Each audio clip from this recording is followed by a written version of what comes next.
Tiniyak ng National Food Authority o NFA na sapat ang supply ng bigas sa bansa. Ito'y matapos sumugod naman kahapon sa ilang palengke ang mga mamimili matapos kumalat ang balitang may namimigay ng libreng bigas. Pero ang mungkahi ng NFA ay dapat hanggang 5 kilong NFA rice lamang ang pwedeng bilhin ng bawat tao kada araw.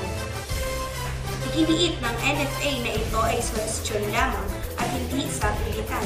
Sinabi rin nila na matagal na nila itong suhestyon para naman daw hindi mapagsamantalahan ng ilan ang murang NFA rice. Marami raw kasi o meron raw kasi ilang mga negosyante at ilang mamamayan na binibili itong murang NFA rice at pagkatapos ay binebenta muli sa mas mataas na mahalaga kaya dehado naman daw ang mga retailer. Wala raw rice shortage ayon sa NFA.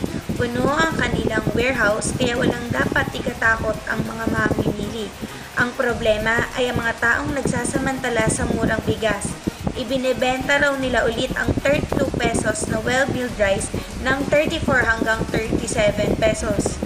Hindi raw ito tama ayon kay NFA spokesperson Rex Escoberes. Lumalabas daw na mas mataas pa ang tubo ng mga nananamantala sa mga retailer na 2 piso kada kilo lang ang kita sa 27 pesos na regular milled rice at 32 pesos na well-milled rice. Naala naman ng mga rice millers tulad ng Alliance of Rice Industry Stakeholders o AGNES, may mga orders o oportunista na minamanipula ang merkado. Ayon sa kanilang vice chairman na si Jojo Soliman, may mga taong binibigyan ng pera para ubusin ang mga NFA rice. Pinipili mga murang bigas, nawawala eh. So pag nawala yun, magpapanik ang tao, bibili na sila ng bibili. Chain reaction yan eh, automatic tataas ang presyo. Hindi naman pinangalanan ni Vice Chairman Soliman kung sino ang mga ito. Siguro siya yung tao na gustong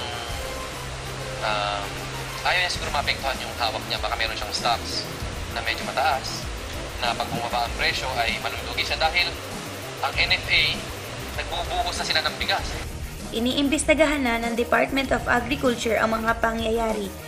Ayon sa Malacanang, nakipag-coordinate na sila sa NBI para matukoy kung sino-sino ang mga grupong umaabuso. Ayon sa NFA at mga NFA rice millers, inaasahan nilang bababa naman ang presyo ng bigas sa susunod na buwan pagdating ng anihan. Kaya naman daw medyo mataas ang presyo ng bigas ay dahil panahon ng limas. Pero tiniyak naman daw nila na sapat naman ang supply ng bigas sa bansa. Christina Berhel Videos, Not